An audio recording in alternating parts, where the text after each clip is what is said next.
근데 그래서 이런 지금까지 아파트에 페인트 칠하고 60년 살았는데 그 아파트가 뭐 특별히 문제 있어요? 있어요, 없어요? 특별한 문제 없어요.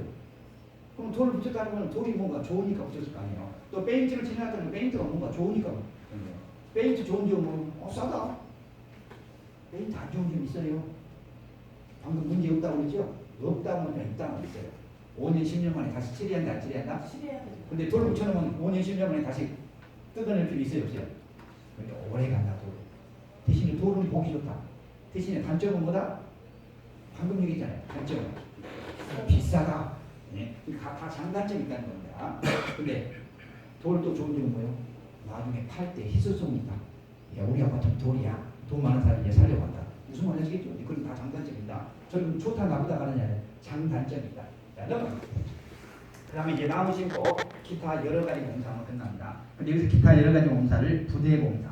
여러분들 부대공사란 말을 써요. 이 부자가 한문으로 따라하는 부자. 저는 쉬운 말로 부수적인 공사를 합니다. 아파트 딸랑 지으면 바로 입주된다 안 된다?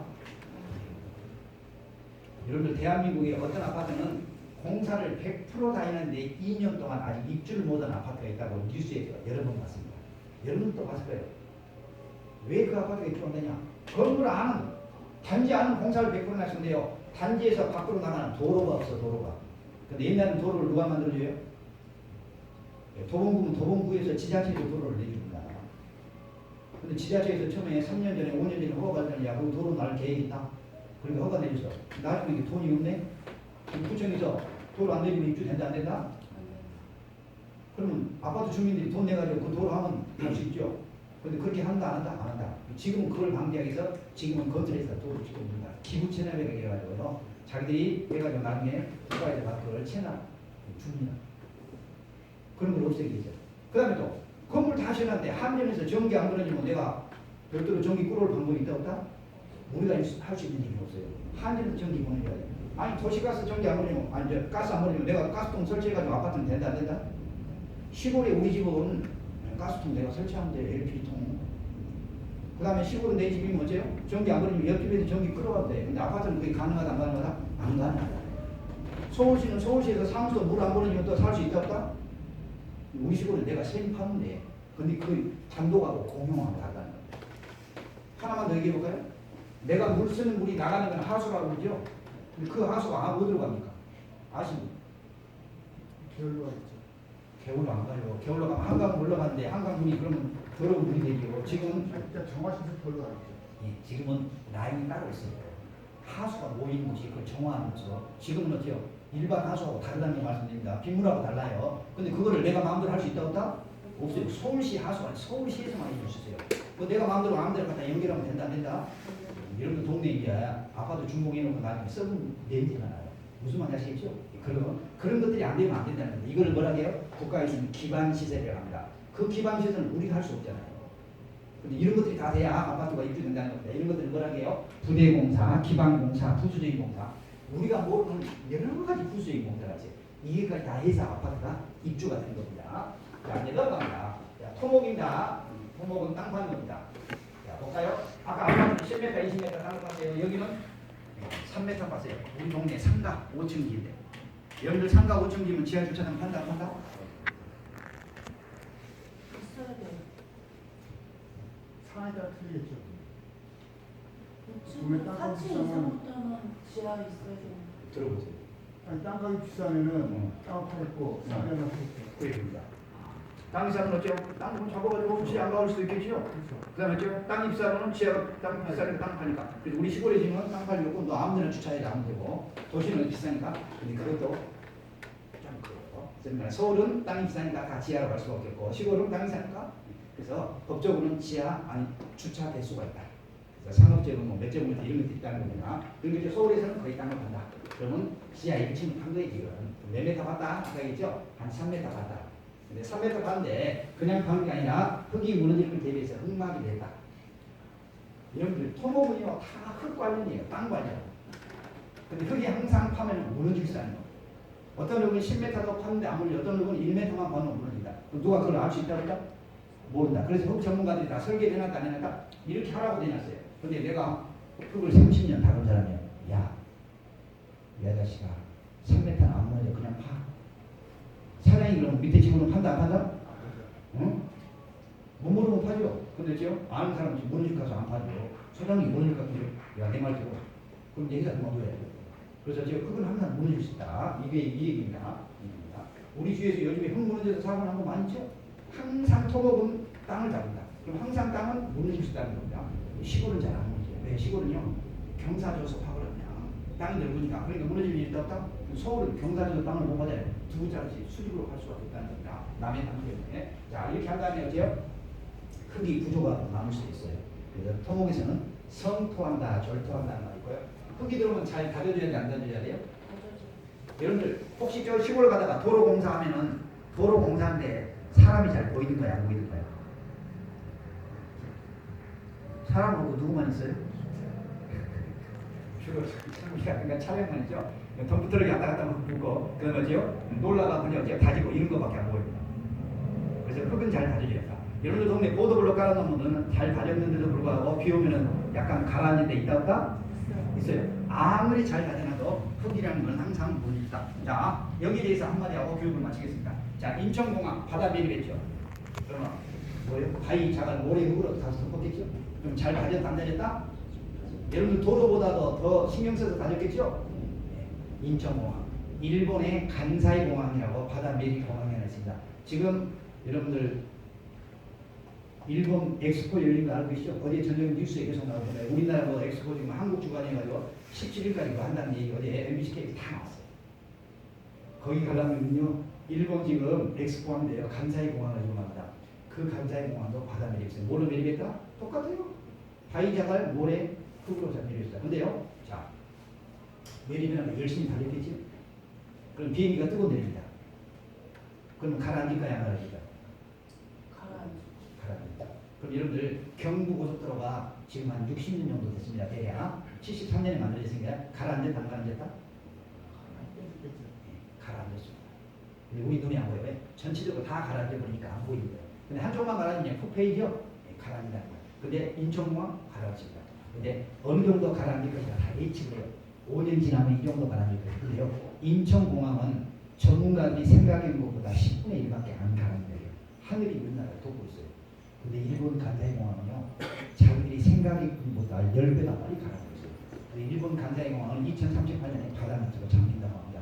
지금은 간사이 공항은 어떤 상황이야? 해수면하고요 활주로면 위험이 똑같아요. 태풍 오면 물이 친다 안 친다? 해수. 이거 심각한 거예요. 여러분들 유튜브에 그 영상이 올라왔어요. 그래서 둔덕을 만들었어요. 둔덕 아시죠? 작년에 무안공항에 둔덕에다가 비행기 했잖아요. 그래서 둔덕을 만들었어요. 근데 바닷물이 치면 둔덕을 넘어온다 안 넘어온다?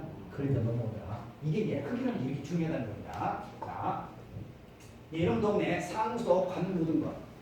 자, 상수도관, 하수도관, 도시가스는 관을 묻은 거를요 관로 공사를 합니다. 관을 묻는다 해서. 그리고 우리 주에서 이 셋 중에서 잘 터지는 관이 있어요. 상수도관이 잘 터질까요? 하수도관이 잘 터질까요? 도시가스관이 잘 터질까요? 셋 중에 뭐가 잘 터져요? 맞춰보세요. 생각해보면 답이 금방 나와요. 셋 중에 뭐가 잘 터질까요? 상수도관이 가장 잘 터집니다. 왜요? 상수도관은 압력이 걸려있어요. 그래서 여러분들 아파트 위에 물이 올라오는 거예요. 그러니까 바늘 구멍만 있으면 물이 샌다 안 샌다? 근데 하수도는요 압력이 없어요. 오래되고 깨지는 경우는 있지만 우리 집에 가장 많은 게 하수도관이 자꾸 터집니다. 어느 아파트 하수도관 터졌다고 나오잖아요. 그러면 하수도관 땅에 묻혀있죠. 땅에 묻혀있는 관이 어디가 터진지 쉽게 알 수 있다 없다? 잘 몰라요. 그래서 음파 탐지기는 기계가 알아서요 소리를 들어요. 우리 기계가 아니라. 그럼 볼까요? 여기 터졌네. 그럼 아스팔트를 잡아내고 관을 이렇게 팝니다. 근데 이게 큰 관은 보통 한 80cm만이에요. 근데 이런 관은 우리 동네에는 없어요. 이게 어디가 다른 동네에 지나가는 이걸 간선관이라고 하죠. 이거는데요 3m를 파요. 아무리 큰 관도 5m, 10m 안 판다는 걸 말씀드립니다. 3m. 근데 이 3m 파는데 흙막이를 했다니까 흙이 무너질 걸 대비했다는 겁니다. 항상 흙을 파면 흙을 무너질 걸 대비. 요즘에요 서울시 공사하면 이렇게 세트로 되어 있어요. 흙막이가. 옛날에 그냥 뭐 나무로 막고 있지만 이런 그런 거 없어요. 이렇게 세트로 딱 되어 있습니다. 자, 그 다음에 이제 우리 동네 관입니다. 여러분들 동네에 있는 상수관이에요. 이게 20cm 상수관입니다. 여기서 여러분들 동네 아파트로 이제 관이 연결해서 가는 거예요. 근데 여기를 몇 m를 파냐? 1.5m 좀 파세요. 대충 보세요. 1.5m. 근데 여기는 흙 안 무너지는 대비를 했다니까? 무슨 거 보세요? 했다니까? 안 했다는 거예요. 이렇게 하면 안 된다는 걸 얘기합니다. 서울시 상수도 규정이 있어요. 1.5m 이상 탈 때는 반드시 흙 안 무너지게 조치를 하라고 됐어요. 1보다 뭐보다이나 무너질 걸 대비하라는 겁니다. 근데 하수도는요 이렇게 안 됐어요. 하수도는요 규정이 좀 더 약해. 상수도는 많이 터지니까 규정이 좀 세다는 거 말씀드립니다. 자 여기다 이제 흙을 메꾸면 되죠. 흙 메꾸는 거를 대매우기라고 합니다. 대매우기. 근데요 흙을 바로 대매우기 하잖아요. 보시죠, 보세요. 자 이게 이제 1.5m를 갖다 겁니다. 그러면요 여기 위에다가 테이프를 한 다음에 이걸 메꿔요. 그럼 한 1.3에다가 테이프를 합니다. 그럼 나중에 1.3m 여러분들 동네에서 놀다가 땅을 파면 뭐가 나온다? 테이프가 나온다. 여러분 동네에서 테이프가 나오면 뭔 얘기예요? 이제 그만 그 팔아라는 거예요. 관 건드리니까 밑에 관이 지나니까 함부로 파면 안 된다 그 얘기입니다. 근데 이걸 무시하고 굴착격 하다가 관을 건드리면 어떻게 된다? 동네에 물기둥이 솟습니다. 뭔가 이해가 되시죠? 근데 이 색깔이 노란색이다. 그럼 뭔 얘기예요? 내가 동네 땅을 파는데 노란색 테이프가 나왔다. 그 얘기는 뭔 얘기예요? 가스관. 가스관이 지나간다. 그러니까 그것도 또 파면 된다 안 된다? 안 된다는 거 조심하는 거야. 근데 그걸 무시하고 굴착격 하다가 구멍 내가지고 이제 가스가 새면 어떻게 돼요? 아이고 새곤이 옆에서 이제 담배 핀다고 이제 성냥 켜면 어떻게 된다? 바로 이런 동네가 날아간다는 겁니다. 이게 이제 경고뜻입니다. 경고뜻이. 자 마지막입니다. 교량입니다. 교량이라고 들어보셨죠? 다리입니다. 옛날 시골의 조그만 다리, 서울의 한강이 무수히 많은 다리. 여러분들 강전도로에 예각동 고가도로 전부 다 다리죠. 그 다음에 여러분들 인천대교, 서해대교 일반 다리가 아니라 줄다리죠. 부산의 광안대교 줄다리입니다. 우리나라 최초의 줄다리 진도대교입니다. 1984년. 그럼 지금 몇 년 전 얘기예요? 꽤 오래됐죠? 우리나라 최초의 줄다리입니다. 그 다음에요. 우리나라 기술로 만드는 줄다리는요. 가장 최근에 지은 게 이순신 대교예요. 이순신 대교라고 들어보셨어요? 네, 전라도 광양에서 요수관에 있는 다리입니다. 근데 이 다리가요. 우리나라에서 가장 길어요. 무려 탑에서 탑까지가 바다에서 탑을 280m로 양쪽에서 1.5km, 1524m 자리를 만들었어요. 1524m의 의미가 있어요. 이순신 생이라고 똑같습니다. 그래서 이 1524로 만들어놨어요. 우리나라 최초 기술입니다. 이렇게 긴 다리를 긴 장자를 써서 장대교량이라고 합니다. 긴 다리에서. 근데 그 장대교량 중에서 서해대교, 인천대교, 여기 한강에 암사대교 있죠. 우리 쪽 가다 보면은 이게요 옆으로 줄을 이렇게 경사져서 잡아놨어요. 이걸 경사사자를 써서 사장기라고 합니다. 근데 광안대교하고 이순신대교는요 줄을 위에서 수직으로 이렇게 잡아놨어요. 이걸 줄연자를 써서 현수교라고 합니다. 사장교는요 1km 이상 긴 다리가 없어요. 우리나라 가장 긴 사장교는요 인천대교는 800m 합니다. 근데요 긴 다리를 하려면요 현수교가 돼요. 그래서 1.5km 나옵니다. 세계에서 가장 긴 현수교는요 트루키의 차나칼라대교 2,000m가 넘습니다. 근데 그 다리를 대한민국 건설사 이순신 대교를 만들었던 대리미엔시하고요 SK미엔시가 만들었어요. 세계에서 가장 긴 다리 대한민국 기술입니다. 세계에서 가장 높은 건물도 대한민국 건설 기술이에요. 두바이의 부르주 알리파 163층 삼성이 만들었어요. 건설 기술 세계에서 최고가 대한민국 기술. 자부심을 가지시면 됩니다. 자, 질문 있으면 질문하세요. 없으면 10분 쉬겠습니다. 수고하셨습니다.